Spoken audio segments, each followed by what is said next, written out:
Greetings and God bless. Welcome to another training video in the Shadow Rock Church audio video training series. In this video, we are going to be discussing the video side of production. All of the different hardware components, how they are connected to each other, and how the video system is interconnected with the audio system.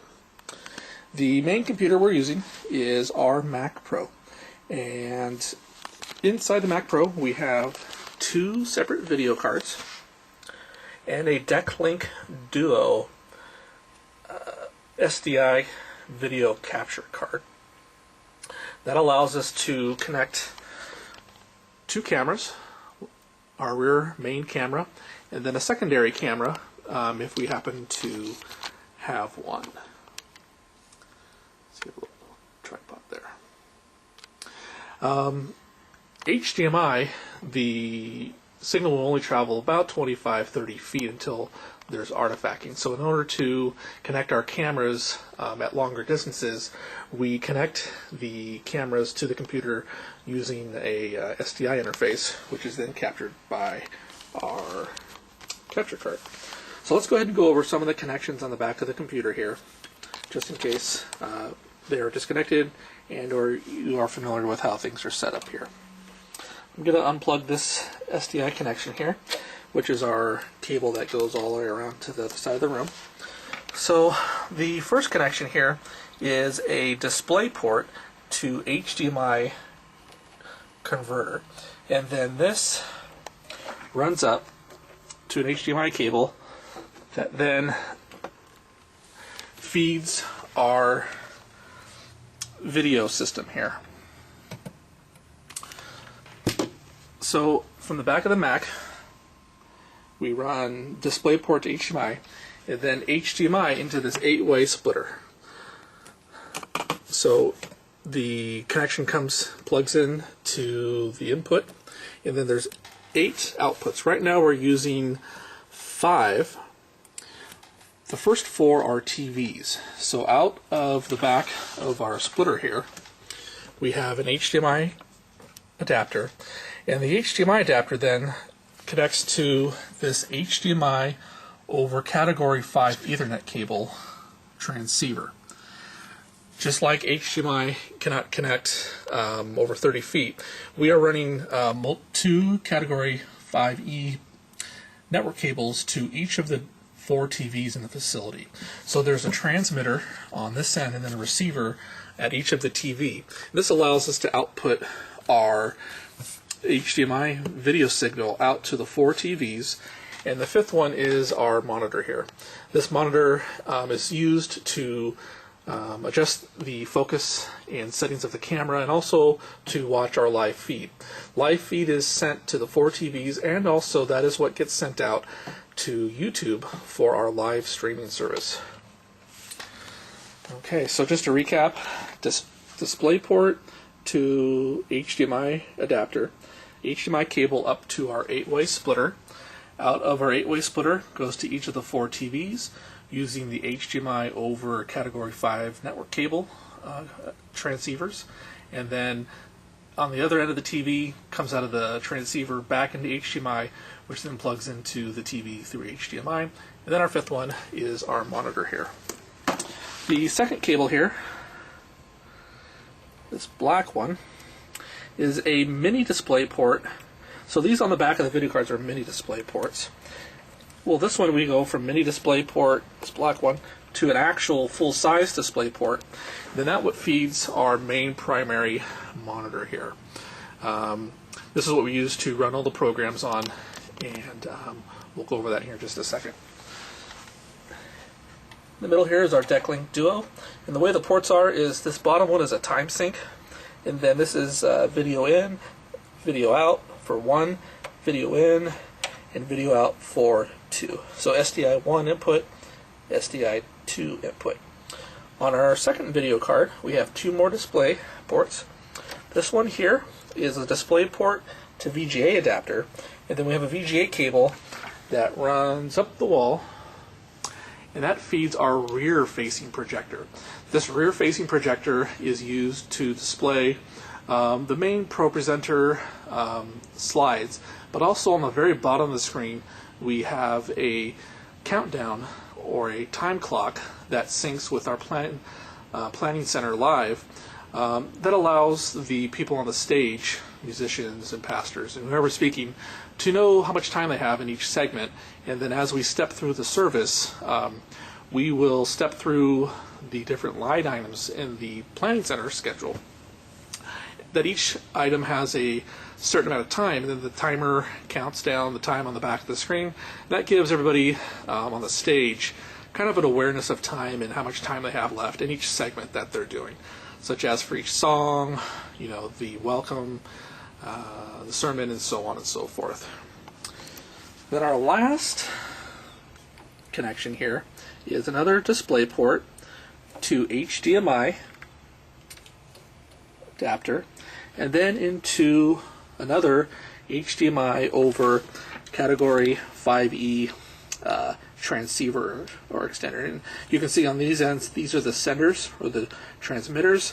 Then it goes into two category 5E or 6 network cables. These are 5E. And then on the other end is the receiver. In this case, that connection feeds our front main projector. Let me see if I can zoom in. There it is. So that's the receiver, and now the receiver plugs HDMI into the back of the projector. So just to recap our 4 display outputs, we have the first one that feeds our TVs and our monitor for the live video feed. The second one is our main display. Third one is our rear-facing projector over VGA, and then the fourth one is our main front screen projector. Okay, that covers the main 4 video outputs of the Mac. Technically, these 2 video cards can support 6 outputs, so 3 outputs each. But there's a very specific requirement in order to achieve that, and that is all 3 of the outputs have to be VGA, which is kind of silly. So, or they have to all be DVI, and you have to have a very expensive Apple dual link adapter, powered dual link adapter, in order to achieve 3 DVI outputs. So right now we're just running these 4 display ports. If we wanted to add a second monitor for use here, we'd have to upgrade and fix ProPresenter, because ProPresenter can only support a computer that has 4. Any more than 4 outputs currently, ProPresenter will crash. So we are stuck with 4. But then again, this is a large 27-inch IPS monitor that I've donated, so I think we're pretty good on this screen real estate to run our programs. I'm going to remote in and go through all those programs here in just a little bit. Okay, so let's talk about audio. Out of our mixer, we have a ST sub-out port, which is right here. ST sub-out, left and right. And that is an analog-based output controlled by this particular pot. This is our ST sub-out. And we generally want to leave the output right in this range. So the output, whatever is being heard in the main output, the main mix, is exactly the same output that gets sent out through this ST sub-out port. Whatever levels the faders are at, that balanced mix, same as it would come out through the main, is also coming out of this port that we can control the audio level here. The output comes into a ground isolator, which is this guy right here. So it comes 1/4 inch, or actually, it comes 1/4 inch out of the back, 1/4 inch out of the back of the ST sub-out port. Then it goes RCA into the ground loop isolator. Out of the other side of the ground loop isolator is RCA, and then that comes into a splitter that's under the desk, And the audio output of the mixer gets sent to two places. One is the line import on the back of the Mac, which is right there. And then the second output is put into this handy-dandy little device, which is our audio inserter.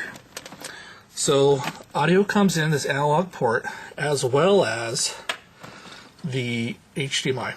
Okay, I made a little mistake. So the output from the computer first comes into this HDMI audio inserter, and then we use this to override the sound that would normally come in over the HDMI, and we insert the sound from the analog input. This little guy combines the analog audio which the HDMI video, and then outputs that through the HDMI. And you can see we have a little switch box here that we can control what audio source is being used. So then the output of this guy is then what plugs into the input of our 8-way splitter. And what this allows us to do is send the sound from the mixer to all of the 4 TVs and to our monitor here too. If we didn't have this audio inserter, we wouldn't be able to get audio, because on the Mac, using the Wirecast software that we use for our video switching, it doesn't embed the audio through the Displayport out. The Wirecast software, as of this video, only allows the audio to go out whatever the default audio output is. In this case, it's the audio output port of the Mac. Well, we're using that to play Spotify, so in order to get audio to the TVs, we have to use this nifty little inserter box. Well, that works pretty good. So again, just to recap that video, I apologize. Out of the Mac on that DisplayPort 1 into the input of the audio inserter here, out of the audio box into the input of our 8-way splitter, and then we have our 4 TVs and our monitor. So that's the input of the Mac. The output of the Mac, which again is down here, the output of the Mac plugs into the back of our mixer on channels 23 and 24 right here. These are 1/4 inch as well. That's labeled here on channels 23, 24 as our Mac. So when we're playing videos, when we're playing Spotify music, any of the output of the audio from the Mac, we can control the audio level using this fader. And then that's what gets sent out to the main speakers and also through our audio encoder to the TVs and also to our monitor here, which the back of the monitor, we have a pair of headphones that's hooked up to this cable here. That allows us to make sure that the audio encoder is in fact working. Sometimes if you turn everything on in the specific order, the HDMI sync hasn't been completed and there won't be audio. So sometimes you just got to hit the little power button to turn on and off this little guy, which will then resync the HDCP for the audio. And how you can verify if audio is coming out of the TV is just listen to your headphones here, and there's a little plug you can unplug to switch the headphones over to the mixer if you need to. Okay, that covers the 4 video outputs, the audio input and output. On the back of the Mac, we have a couple USB devices. Switch this over here. So, this black one here, this connects to our My Dmx American DJ lighting Dmx controller. The My Dmx software with this American DJ USB controller is what we use to control the lights. We have 6 down lights currently and 4 up lights currently. So the way this works is we use the software called My Dmx that will then send DMX signals out of the USB to our controller box. Out of the controller box then is another XLR cable that then connects to a wireless transmitter. This wirelessly transmits the DMX signal up to the receiver that is on top of our projector. There it is. Then out of the receiver, there's another XLR cable that then loops through the back of each one of these lights. So essentially from each fixture to fixture, there's a XLR cable that plugs in each one and then plugs into the ones on the ground as well. So that's the USB connection for the my Dmx controller. We of course also have another USB cable for the keyboard, and we have our network cable where we're getting our internet feed from, and that connects to a little network switch here on the desk. So we have a feed from the electrical room where our internet is located into this little switch box, and then the black one is our main Mac Pro, and then the white one is a cable that comes down to our iMac. This iMac is used to capture, or I should say display, a website with the Planning Center Live countdown timer, and then using a program that's built in and comes with Wirecast called Desktop Capture. We use Desktop Capture Presenter to capture that window, which then we can use to add our clock as a video source or scene to our Wirecast software that allows us to combine the main ProPresenter output screen as well as that countdown timer and then send it to our rear TV to combine those two. So turn this guy on, just the little power button there.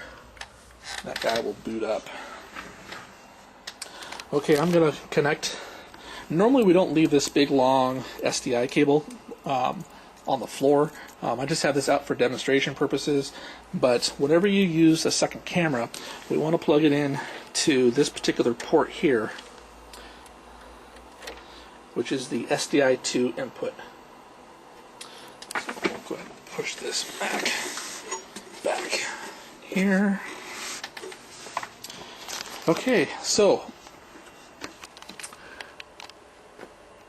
for the video card, the capture card, we have two cameras. We have our main rear camera here that is currently giving us this particular scene, and then we have the second SDI port on the capture card, what we can use for our second camera. So the way this rear camera is connected is out of the side we have a mini HDMI to HDMI cable and power cable. We usually take the camera down, we put it away in the box here because this is a fairly expensive camera. We like to keep it secure and safe in our little box. But out of the camera we have HDMI mini to HDMI, and then additionally back here we have another HDMI to SDI converter. So this little box here, when it's blue, it's working.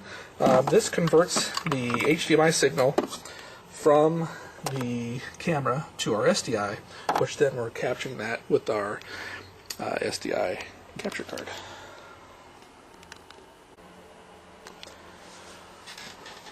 One of the things that we constantly have to do is kind of fine-tune and adjust the camera settings to get the sharpest picture. I'm not a photographer, I'm not really a camera expert, but there's a couple settings that we want to make sure are in manual mode on the camera so that we can get a good picture here that's sharp and bright enough with the lowest amount of noise. I don't know if you can kind of see that there's some noise going on. It's a balancing act that we want to try and balance the sharpness with the brightness, because of course the higher the gain, the more noise there's going to be. The lower the gain, the darker it's going to be, and in order to control the depth of field, to minimize that so that our focal plane is deeper, so we have more of the stage and performers and screen in focus, we have to increase our f-stop or our aperture iris. So the settings between the iris or aperture, the gain, and the overall settings of the shutter effect, we got to constantly balance that.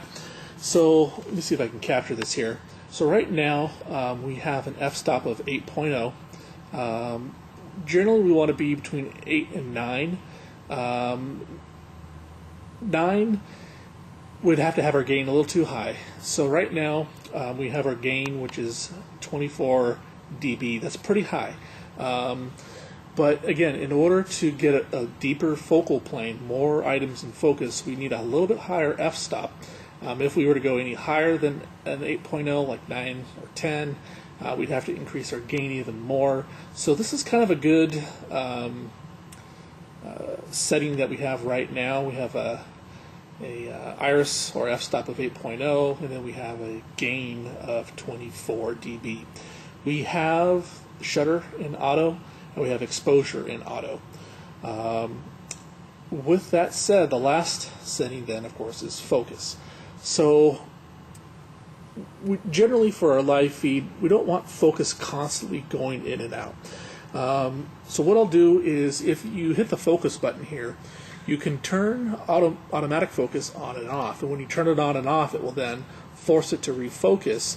And we currently have zebras on, so that if let's see if I can turn this off here, you can see that there's a white highlight. Oh, let me see here. There we go. You can see that there's a white, when something's in focus, it highlights it in white. See that there? You can see when we're adjusting the focus, we have little numbers changing. When we hit the focus button here, we push it. When we're in automatic focus, the little hand goes away. So typically we want either the worship leader or we want the pastor to be in focus. During the service, I find myself coming up here and either manually refocusing by hitting the focus on and off, or actually just setting it to manual and manually focusing on the face of the pastor. A higher f-stop, if it was 10 or even 22, the deeper, the longer the focal plane will be. But again, since we're indoors, we don't have a lot of light to work with, and we want to keep that gain low so that our noise levels are reduced as much as possible. And you can tell the noise by the little squiggliness. You can see that it's kind of moving right now. That's the balancing act. So right now, those settings, this is our current setting. If it's too bright, we certainly would lower the gain down more to a usable level of brightness. Again, we currently have shutter speed and exposure in automatic, so that it's trying to balance those light levels as much as possible. And those are the particular camera settings.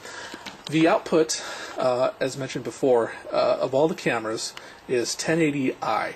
The Declink Duo card cannot capture 1080 60p, so we're at 1080 60i. And with the Wirecast software, we then have to deinterlace the video to cut out the lines when you get an interlaced video. The main reason for that 1080 60i is this camera cannot output at 1080 30p, which would be preferable. This camera just doesn't support that specific output setting. So with our capture card, we have to set our normal output baseline to be common denominator for all the TVs, because some of the TVs don't support 60p either. They only support 60i, 1080 60i.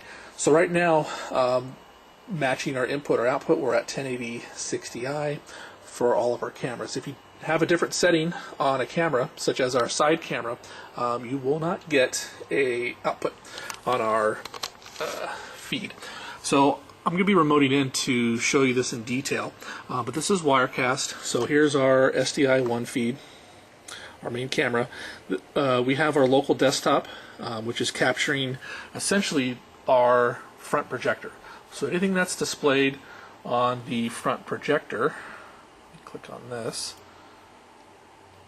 will then get displayed in this window here. And then when we switch that output, that's what gets sent to the TVs and to the live video feed. So during the service, we will switch these for different purposes. This video, again, we're just going over the main setup and the actual operation of running a service. We will cover that in a second video on how to run a service. But that's pretty much the main setup of the cameras. With our HDMI to SDI converters into our SDI capture card. We have our 4 video outputs, our HDMI to our audio injector to our 8-way splitter that feeds all of our TV side screen, our main screen, rear-facing projector, and front-facing projector. In order to control the Planning Center Live, stepping through the different order of service that then directly controls our rear counter, I actually use my cell phone for that. For both the Android operating system and the Apple, you can get a Planning Center Live app, and at least on Android it's called Services. And I'm already in it, so let me skip back out here. Okay, so when you open up Planning Center Live or Services on your phone, you'll get a list of the different services. And I'm going to open up today is November 30th. And then we are at Looking to Worship service for that particular day. And we're going to go to Services Live. I find it's way easier. We already have enough screens up on this screen. To step through the Planning Center Live, sometimes we have a separate person on an iPad in the service stepping through the service. That lasted a couple of weeks and then sort of stopped. So now, who's ever operating the video system back here, if you happen to have a phone, we recommend that you switch to the service. It is pretty important for the pastors and the worship team to stay on time. So when you first start it here, let me see if I can log completely out. I'm going to go back in again.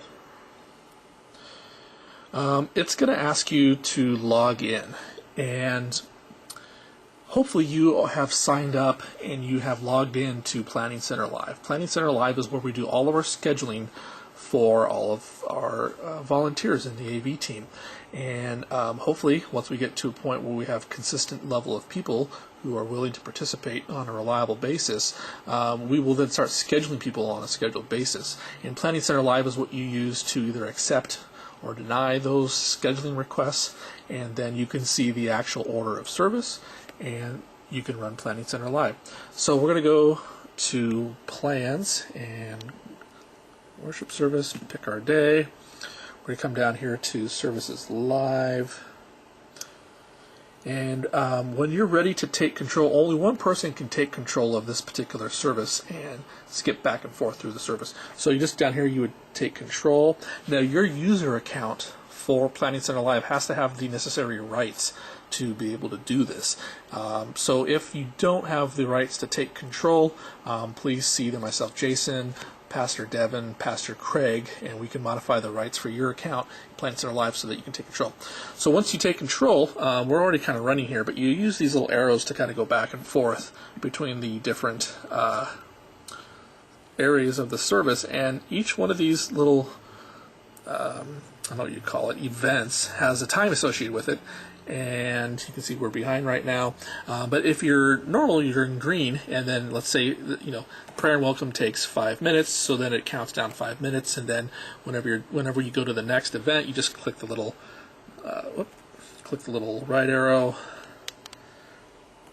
down here, and you skip back and forth through the events.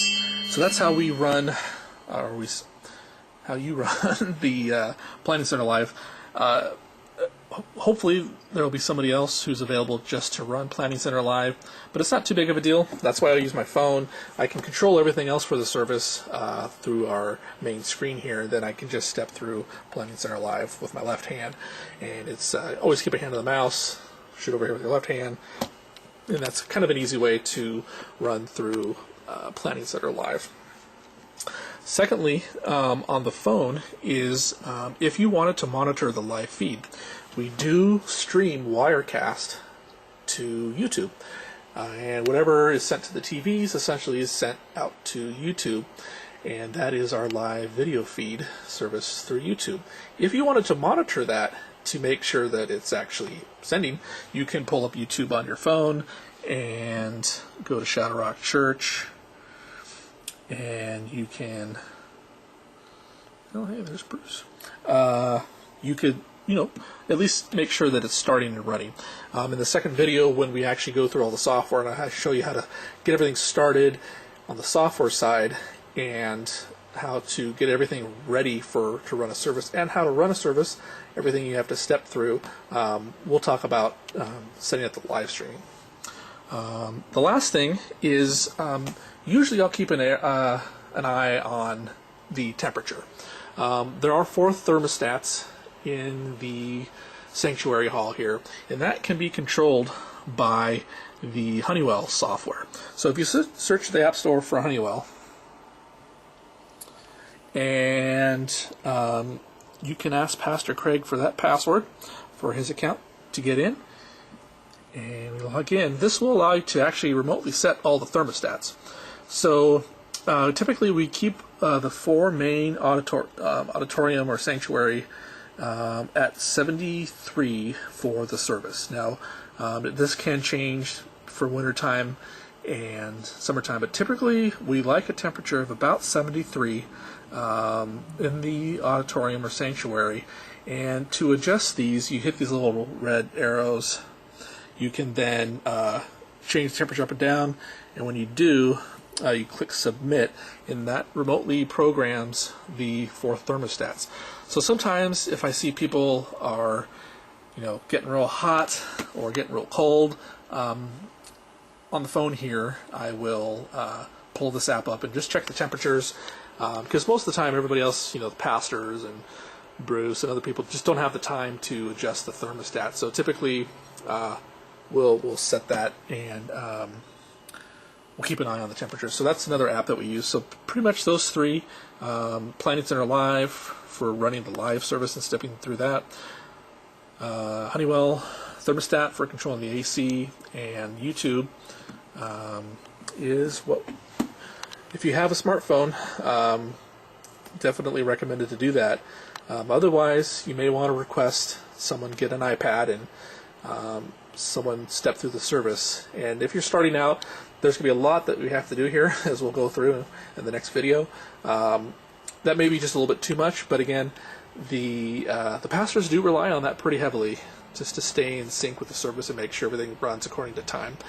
So it is good if we can run that, and once you get the hang of things, isn't too big of a deal, and is a real nice addition for the pastors and worship team. Okay, right now we're going to talk about the secondary SDI connection for a secondary camera. On the back of the Mac here, kind of hard to see, is our second SDI connection here that we showed previously. And this is running on this long cable, which the end of an SDI connection is just a B and C connection. But we have this long cable, it's 150 feet, and this cable can be run to either side of the room, or if we're going to permanently install it through the ceiling. Right now we left it out just to allow it so that we can run it kind of either corner of the room. Whichever corner we do, we'll use some gaffer's tape to mark it down. I just want to show you how we would connect that second camera if we needed to. So right here I have the camera, and the way this is connected is we have our long SDI connection here, and then we have our HDMI to SDI splitter. So out of the side of the camera, we have a mini HDMI to HDMI adapter. Then it comes through an HDMI cable, and we come into our converter here. And you'll notice that you'll get a blue or purple light when you have a live feed that it's actually processing. If we didn't have a live feed, I think this would be red, that particular color. We of course need power for both the camera and the converter. So we just have a little power strip, power cable, and this is just temporarily run right now until, whenever we permanently run it, we'll of course make it a lot more nicer and neat. But right now, that's pretty much the totality of the connection. We want to make sure that the output of any camera, our main one and any secondary camera we have, is 1080 60i. The Declink Duo card cannot capture at 60p. It can capture at 30p, but most cameras, at least consumer-based or the lower-end prosumer, cannot do 30p out as a selectable output. So they typically will default either to 60i or 60p. So we typically will set it to 1080 60i for the output of the camera, and then that allows us to capture that video signal. And then with the two cameras, we'll have two separate video inputs.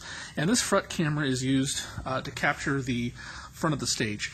We're going to be building the stage out here for special events, and when there's children or baby dedications, we'll use the secondary side camera, probably not placed right there, maybe along this aisle here, to maybe capture about this row here where I'm standing, to capture the front and be able to get a close-up shot that we would then display on the main front screen here. So just to recap, our main camera is on SDI 1, and our secondary camera is on SDI 2. And I don't know if you can see this here. This is our, let me see if I can focus this a little better. There we go. This is our Wirecast. So we have SDI 1, which is our main camera, and then we have SDI 2, which is our secondary camera. And of course, to switch between the ProPresenter or the two cameras, you select whichever one you want on the left, and then you just hit the little button here to switch between the two. We do something like this, and then we can see that actually switching the output, and then we'll switch between our second camera and our main camera. Here's another example of where we could place a camera. This is about the second row back on the left, maybe even the third row if we remove the seat. But this is a pretty good angle to get to the front of stage. And over on the left-hand side or on the far right-hand side, there's just not a good angle.